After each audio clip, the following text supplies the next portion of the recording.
Hello folks, how's it going? So welcome to another One Piece review. This time we'll be covering manga chapter 1096. 3 more chapters away from chapter 1100. But before we get into this chapter, we got some interesting One Piece news to go over. One alluded to the anime and another alluded to Oda and what he's got cooked up pretty soon.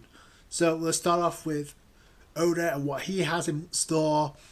Apparently, the word is, and we all should assume, he has some type of message at Jump Festa in December, which he's probably going to tease what's coming next in One Piece in the manga, even though I think he's made it pretty obvious where we're heading next. But Oda's just going to make it official at Jump Festa, and he's also got something cooked up for chapter 1100. That's not a surprise, but it's going to be something big considering where we're at right now, and it could have something to do with Saturn being defeated, or it could have some other type of ramifications when it comes to what's going down elsewhere. Maybe a huge player shows up to take down Saturn, or maybe even Kizaru. We don't know yet. We don't know how this arc is going to end. We do know what's coming next. I think it's obvious. Oda's going to make it official apparently at Jump Festa, and it got cooked up in chapter 1100. We're going to find out very soon. But the other piece of news, we got a bit of information when it comes to the anime. It's pretty much confirmed that the Egghead Island arc will start in the anime by episode 1085, but obviously we've got some time to go before that happens. Like I said, I think it's pretty obvious. Wano will end before the end of the year. And considering the fact that the way they're handling the climax of Wano, I don't think that's going to be a problem, because it's not really adding anything to what Oda already did with the ending of Wano. It's very similar.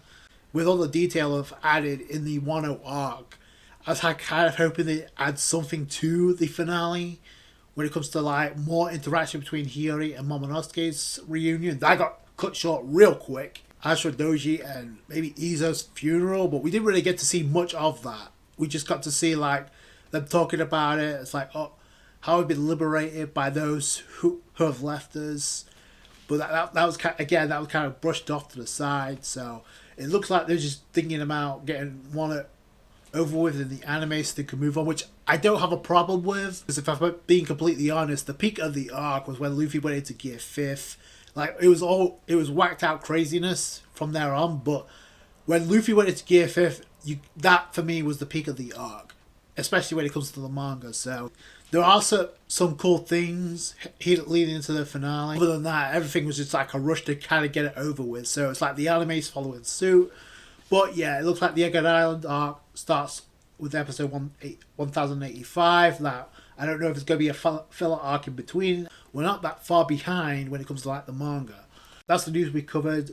So it depends on when Oda decides to end Egghead in the manga. So let's start off with this chapter with the cover page. So we see Zoro with a bunch of chihuahuas, and one of them has a headphone or an earphone, which could be Vegapunk related, but there's one that's obviously got Zoro's sword with it. The other chihuahua that's sitting down has a hat, and if you look closely, that Jolly Roger. Speaking of which, this chapter follows suit from the previous one, which was very dark. So it starts off very dark here with the manhunt on God Valley beginning. We got the Celestial Dragons and the 9 Holy Knights, or the Gods Knights, led by the commander, Saint Garling, aka Shanks' father. So they lead the charge, and of course, what we all could have anticipated from this chapter, the reason why they decided to pull up on God Valley. The manhunt begins. Women, children alike are not safe. So it's, like I said, it's very dark. And it looks like we get some shots of the Holy Knights that we've been teased with the silhouettes before. But we only get to see some of them. So, but the one that really stands out is the one wearing the mask, and if you look very closely, it looks like a similar mask that a kid, one of the orphans, was wearing during Big Mom's flashback, standing beside Mother Caramel.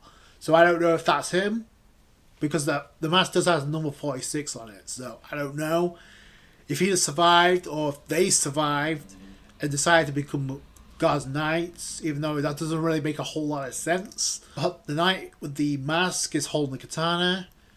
There's a girl with the hat with her eyes being covered. She's holding the musket, and there's another character that doesn't really say anything, but we see. But there is one thing that Garling actually says. It's like, watch closely, little kids. So I don't know.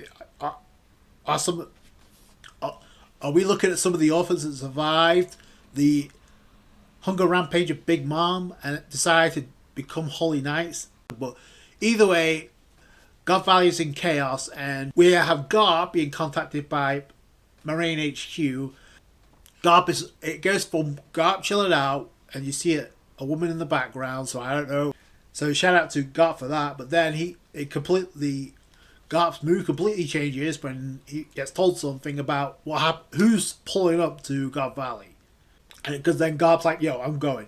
And he also gets told to like stay out of Hachinose or Full Atlantic Island. So the more things change, the more they stay the same. So we get where the Rocks Pirates have set sail, and we knew that this was going to happen. What we saw in the last chapter, took place 2 years before. So that's where Oda's going with this. So it is cool that Oda is showing some of what went down in God Valley between the Rocks Pirates, Garp, and Raja teaming up.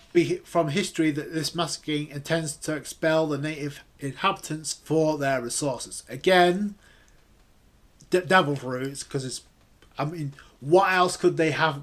What other reason could they have for like pulling up on this island out of nowhere? 100,000 rabbits on this island, which they got kind of nicknamed that in the previous chapter. So I don't know if that's a clan, if that's just a phrase they use for commoners. I don't know. But as this raid is going on, we see Ivankov taking care of business. We see the raid going on, and St. Garling has already got like taking no prisoners. What's interesting about this is it looks like this is where Ivankov meets Hack for the first time, and we know Hack's a fisherman, so this would make sense because all except Ivankov's sister, Ginny, ended up becoming a revolutionary. Because Ivankov saves Hack, so that's really cool. He was another person held captive by the Celestial Dragons in that cage. We see Ginny, and they find out what the prizes for the tournament will actually be. It would be the key to their escape. And this is something, again, we all could have predicted or speculated. I know I did. So there's 2 devil fruits that are on this island that the Celestial Dragons are aiming for. One of them is Kaido's devil fruit that got handed to him by Big Mom, the fish fruit. And the other is, this was kind of obvious too, the pawpaw fruit that ended up with Kuma. But they only say that those 2 specific devil fruits and the red devil fruits are up for grabs here. I don't know if that means there's others that are at stake here, but those are the 2 main ones. They get pointed out. And even Coffee's like, if any one of us eat those, many of us could escape this hell on Earth and even go through the clements of the Marines. So they can take out the father pretty much. And apparently, according to Ginny, she's a pro at theft and setting up traps. And she's already hacked into the broadcast for the information on the island in the outside world 2 weeks ago. But for our plan to work, we need a decoy. And Kuma decides to go off on his own. And this is the first instance where Ivankov is like, oh, okay, cool. And Kuma's like, I have a big body, so I'm more durable to withstand much attacks. Plus, he doesn't want to see anyone die, which is pretty cool on his part. And if you notice, Ginny is like marking out here. So they're like, let's get out of God Valley together. We see a ship has been blown up, and we see a fleet of ships centered by the Rocks Pirates. So we see the Rocks Pirates in full. Some of them are kind of like new, we haven't seen before. We know some of the big players that were a part of this. Obviously now we see Stussy, who's on Whitebeard's shoulder. So it kind of makes sense considering like Stussy was like the old Stussy was like acquiring the services of Marco to get Whitebeard Jr. back. So that would make perfect sense. We see Big Mom charging up Prometheus, And we see Kaido there. We also see Shiki, which is interesting. The elder of the Amazon Lily, the former princess before Prince. Now we don't know if she came before before Bo Hancock. We could assume that's the case, but all you see is the snake. So yeah, so you just can't put two and two together. So that's kind of interesting. Like she had a connection with this group. So Whitebeard clearly says that Full Rocks probably lost sight of the goal. We need to hurry up and confirm it. So I guess he's after the devil fruits as well. In fact, we know that Kaido ends up with one of those devil fruits because of Big Mom saying we have a debt and I gave you the fish fruit. And look, all you have to do is look at Charlotte Linden's dialogues. Like, I'll steal it quietly. After I steal it, I'll make my exit, which is exactly what Kaido did as soon as he got the devil fruit. But it's looking like there's more to this than just like, because it looks like they can't get on the same page, and that's obvious why they lost. So, other than the fact that Roger and Garp are broken as hell, because this chapter pretty much confirms it. And what was interesting too is the Holy Knights, led by the Supreme Commander, ended up taking on the Rogers Pirates at first, but we know Roger and Garp end up teaming up to take down Zebek. That's what happens, and that's what, according to Sengoku, that's what happened. Garp shows up. Meanwhile, we have, now what's interesting about this is like even Koff had one of the devil fruits. Linlin takes a hold of it before Big Mom is able to take the other one. Kuma ends up eating the pawpaw fruit. So that's actually really cool. Like even Koff had Kaido's devil fruit before it was handed to him. Can you just imagine how much the series would have changed if even Koff had ever eaten the fish fruit? Holy crap. Yeah, so no wonder they wanted that. Pretty much solidifies why the Celestial Dragons pulled up on God Valley. So I have a question which I'll get into in a minute, but it's like Kuma eats the pawpaw fruit and just right then gets blasted because as soon as Kuma eats it, guess who shows up? Saturn. And he already knows, like the child of the Buccaneer tribe, you're only allowed to become a slave and die as one. Kuma is like, are you a great person? Because he's like trying to bargain with him to make. I want to save as many people like them as possible, just like Nika. And Saturn's like, that is why every one of you will be annihilated. And it cuts away. It's like, Rocks, don't get in my way, Roger. So it cuts away. So we only get to see a bit of the class that went down, but we don't get to see the full scope. And I think obviously Oda is going to come back to that when the time is right. Thing to note is from the distance you can clearly see the heavens tremble and the hockey sparks, Conqueror's hockey sparks in the distance. So yeah, we could tell some serious shit is about going down there. Either way, it's like this incident will vanish into the darkness of history. Now, what we don't know is if that island still exists. Now, Sengoku says it was erased from the history books, but does that imply that Emu did something there as well? Because we see Saturn was clearly there, and I'm curious why only Saturn showed up and not the rest of the Gorosei. But either way, it does kind of make narrative sense as why Saturn is on Egghead Island right now. We go to the Sorbet Kingdom, and this is where Ginny and Kuma, along with Ivankov, and what's interesting to note is like now the way that Ivankov describes his hand that Kuma now has is describing the hand that has given freedom to people is the hand of liberation.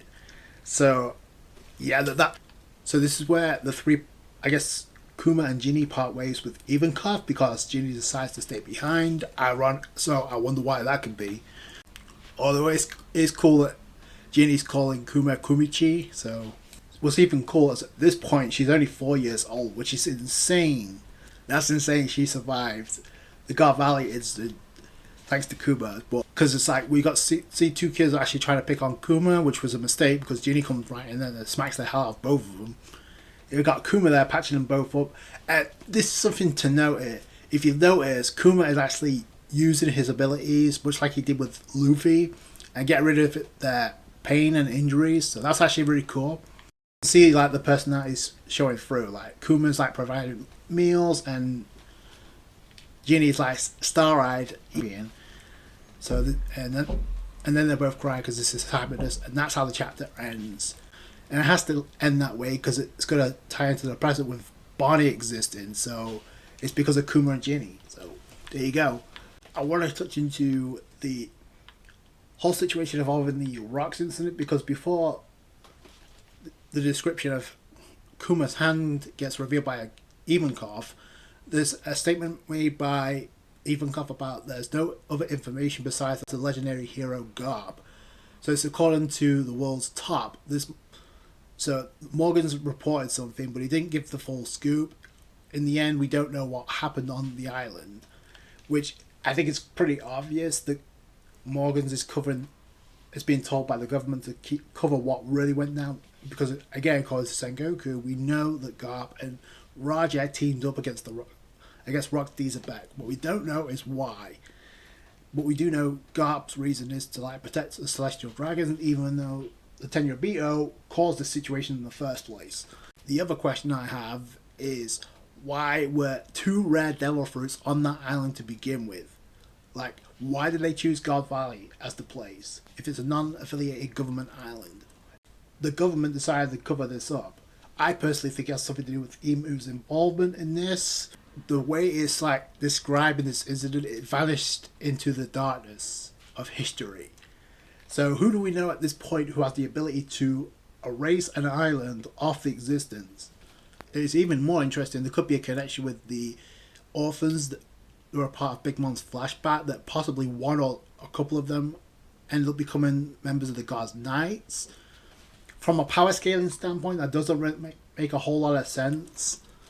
So it's kind of crazy that Oda would reveal them, unless some of them are actually not alive anymore, and we got new Holy Knights, but the fact that there are 9 of them, so Ivankov describes the hand of Kuma as the hand of liberation, much like Nika was described as the warrior of liberation. A lot of people were actually pointing this out for the previous chapter, but it is kind of poetic. The reason that Nika exists now, or at least the reincarnation of Nika exists now, is because of Kuma separating the Straw Hats, getting them away from Kizaru and back joining Sabri Archipelago. It makes poetic sense, described as the hand of liberation, which allowed the Straw Hats to be free in order to grow. It's going to lead to Nika once again appearing to save Bonney, or it's going to be a combination of the both. Because you don't describe something as the hand of liberation and you don't describe Nika as the warrior of liberation if it's not going to come together. So, and if you and obviously in the last chapter, and it's obvious when Kuma was talking to Bonney in a flashback about Nika being capable of freeing him, and then Bonney completely responded by, "Will he free me too?" I think that's solidified what's going to happen.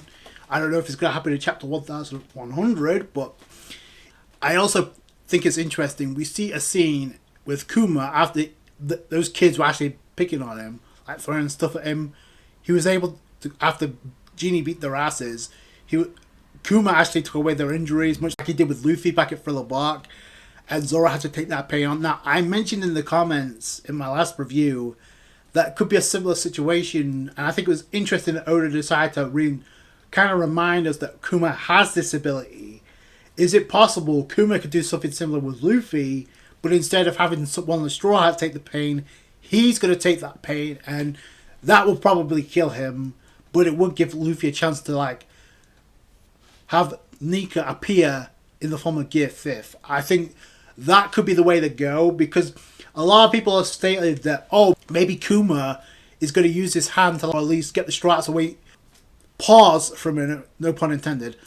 So, number one, if that's the case, then Kuma has to know where Elbaf is. And I mentioned this in the last review, since we know the Buccaneers have blood of giants, or giant blood in them, we don't really know what that means. Does it mean they have a different... Are they descendants of Elbaf, or the giants of Elbaf, or is there something else? So, we don't really know. And we don't really know where the Buccaneers actually came from, the Buccaneer tribe.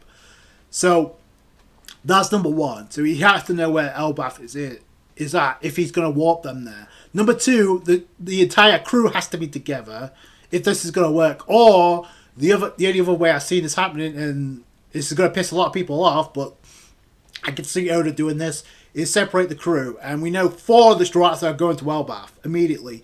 And I think personally Bonney's going to go there too, because this chapter is pretty much the previous 2 chapters solidifying that Bonney has to see Nika before this arc is done, or it's going to happen on Elbaf.